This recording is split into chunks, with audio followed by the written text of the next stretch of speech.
on se retrouve aujourd'hui pour une nouvelle vidéo. On se retrouve pour un tutoriel rempli d'amour, un tutoriel qui fait un peu Saint-Valentin, mais on ne reçoit jamais trop d'amour. Donc voilà, là c'est une pose faite sur Chablon, vous allez le voir. Là, j'avais fait une dépose partielle, mais voilà, il faut le savoir, vous allez le savoir dans ce tutoriel si vous ne le savez pas. Mais oui, je me ronge les ongles en période un peu de surmenage, on va dire ça comme ça, quand il y a un peu trop de choses à faire. Mais voilà, ça se règle très vite avec le line-out, vous allez le voir. Donc ce que je fais, c'est que je repousse les cuticules comme d'habitude, je matifie le tout. Je vous avais fait une vidéo sur comment rattraper des décollements. Là, c'est la même chose. Donc si vous avez provoqué des décollements comme je vous en parle dans mon e-book sur les casses et les décollements, pas d'inquiétude, c'est pareil, le line-out vient nous sauver la vie dans ces cas-là. J'aurais très bien pu faire une dépose complète, mais ça ne sert à rien si dans quelques jours on va faire une pose par-dessus. Voilà, évitez de trop toucher votre ongle naturel. C'est comme ça qu'on l'abîme très vite. Donc je lime l'ongle naturel et j'applique le line-out sur justement la petite partie qui reste. Et c'est très minime, hein, il n'y a pas grand-chose, c'est vraiment histoire de recoller le gel à l'ongle. Une fois que c'est fait, alors il faut attendre que le line-out sèche. Il faut appliquer le primer sur tout l'ongle naturel. Ce produit peut totalement remplacer une base. Il est vraiment indispensable. C'est un peu la colle du gel, je vous le dis régulièrement. Mais c'est grâce à ça et plein d'autres facteurs, hein, mais c'est vraiment le produit qui va faire le gel accroché. Vous devez le répartir en très fines couches, pas besoin d'en mettre énormément. Hein. Vous savez que l'excès en tout nuit, donc il n'y a pas besoin de mettre énormément de produit. Sinon ça fait l'effet contraire. Ensuite, une fois que c'est fait, vient l'installation des chablons. Donc là, vous allez halluciner pour toutes les personnes qui m'ont dit mais tu ne testes pas Indigo, t'en penses quoi de la marque Indigo? Si vous avez mon Instagram, vous savez déjà la nouvelle, mais j'ai commandé sur Indigo pour la première fois, mais enfin, je crois que ça fait depuis 3 ans que vous me demandez de tester cette marque. Et là, plus les mois passent et plus ça s'intensifie, vous me demandez mon avis sur plein de produits de la marque que je ne connais pas. Donc je m'étais dit que voilà, il est vraiment temps de tester. Et ce qui m'a fait vraiment commander, là je me suis dit non, je vais vraiment commander, je vais arrêter de laisser ça traîner, ce sont les chablons. Mais magnifiques, ça fait un moment qu'ils me font de l'œil, ce sont des chablons transparents, donc c'est impeccable, la matière j'aime beaucoup, je kiffe complètement. Franchement j'ai eu un gros coup de cœur, je crois que de tous les chablons que j'ai pu tester de toute ma vie, ce sont mes préférés et même en une utilisation, je le sais déjà, clairement pour ma façon de travailler c'est juste impeccable. Alors n'hésitez pas à me dire si vous connaissez des marques qui font ce type de chablons transparents. C'est vrai que ça peut être embêtant pour le gel transparent puisque c'est un peu compliqué de voir ce qu'on fait. Je pense que c'est un coup de main à prendre comme dans tout, hein. Il faut avoir l'œil bien évidemment, donc pour ça il ne faut pas être myope. Mais concrètement j'aurais aimé retrouver ce type de chablon en double largeur et en longueur extrême. Donc si vous avez un peu plus d'informations, n'hésitez pas à me dire en commentaire, mais j'ai eu un réel coup de cœur, c'est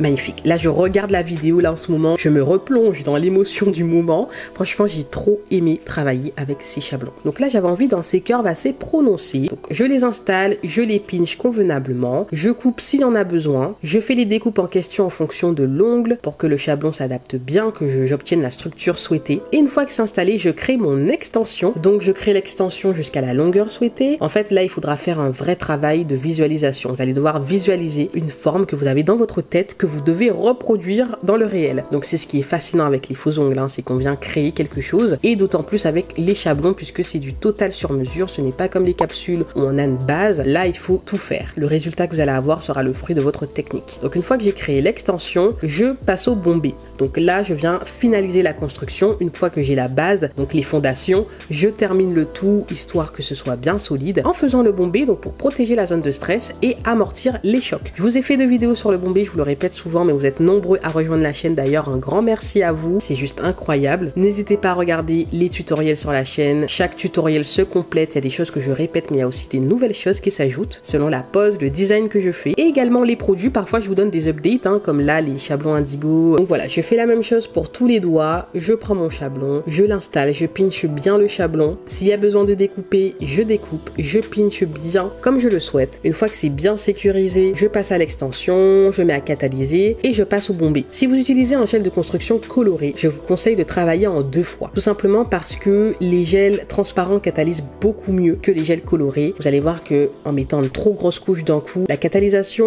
sera un peu compliquée. Il y aura des zones qui ne vont pas catalyser. Par contre, avec un gel transparent, vous pouvez clairement tout faire en une fois. Donc l'extension, le bombé, voilà. Alors pour les 2 doigts transparents, et je n'ai pas fait le bombé comme les autres, tout simplement parce que il y aura 2 designs différents sur ces doigts en transparence.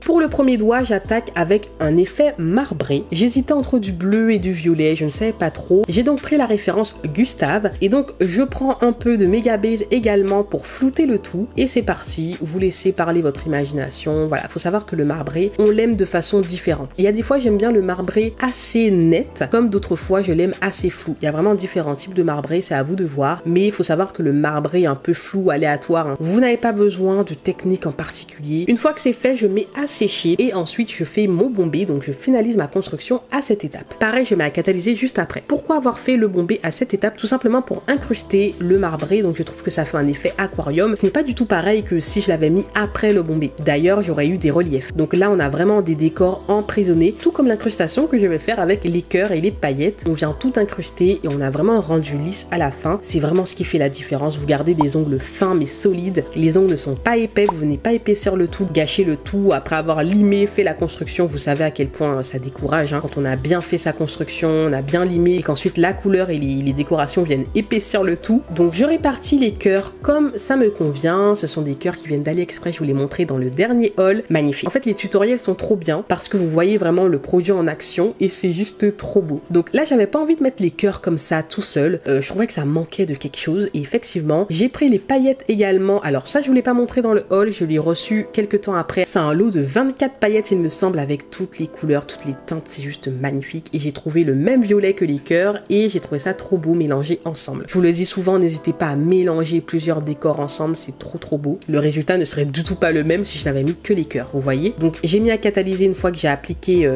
les décors sur le gel et ensuite j'ai fait mon bombé dessus, ce qui vient faire l'incrustation. Donc on vient emprisonner les décors.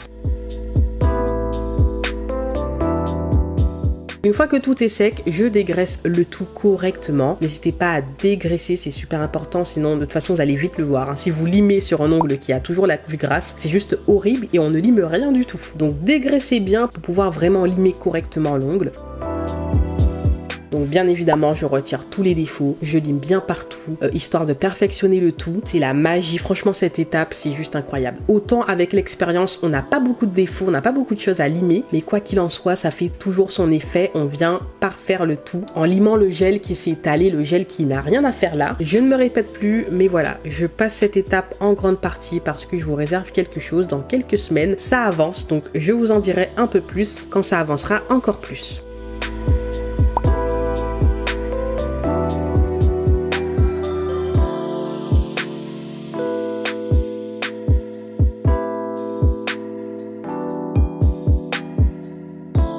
Ensuite, je prends la couleur Nebula de Modelones. J'étais en train de tout ranger et j'ai retrouvé cette référence. Je me suis dit, mais attends, j'avais même oublié que j'avais ça dans mes tiroirs.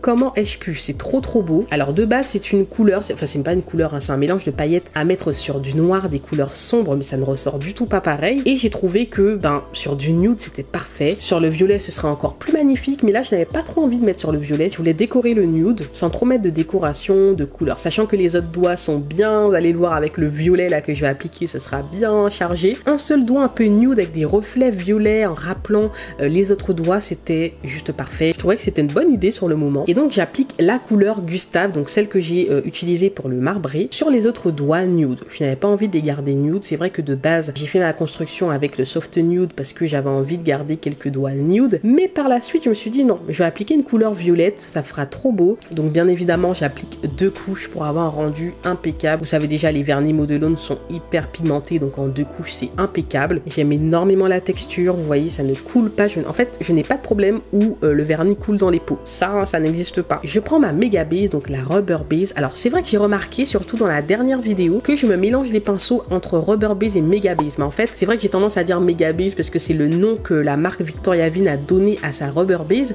Mais en fait, le produit en soi s'appelle Rubber Base. Donc c'est une base de semi-permanent épaisse. En anglais, on dit Rubber Base, mais voilà, ça reste ça le nom. Ensuite, les marques donnent des noms différents, donc Mega Base, Gummy Base, Ripper Base, voilà. Mais sachez que le nom de base, c'est Rubber Base pour que vous vous y retrouvez. Donc, c'est ce que j'utilise tout le temps pour appliquer mes décors, donc les strass, les perles. Vous voyez, hein, depuis que j'ai reçu ces perles, je ne fais que les utiliser, mais je les trouve magnifiques. Ce sont des perles en dégradé, mais magnifiques. Je trouve que ça fait toute la différence. Les perles unies, je ne les ai toujours pas utilisées tellement c'est trop simple. Mais là, le dégradé fait tout. Donc, c'est dégradé bleu-violet violet, il y a une autre teinte également un peu plus claire, c'est juste dingue. Donc j'ai mélangé tout ça avec les strass Candy Coat que j'avais pris. Ce sont des strass avec des reflets violet bleu, mais parfait pour le thème. Franchement, j'ai trouvé que cette pose était assez sympathique. Je me suis dit pourquoi pas vous proposer ça. J'en ai un peu marre des couleurs sombres en ce moment. Voilà, on a besoin d'un peu de couleur, un peu de peps. Donc j'espère que ce tutoriel vous aura plu. N'hésitez pas à liker si c'est le cas comme d'habitude pour donner de la force, à commenter, c'est toujours bien d'avoir vos retours et à vous abonner pour ne rien manquer. On se dit à la prochaine vidéo, je vous fais des bisous. Bye bye.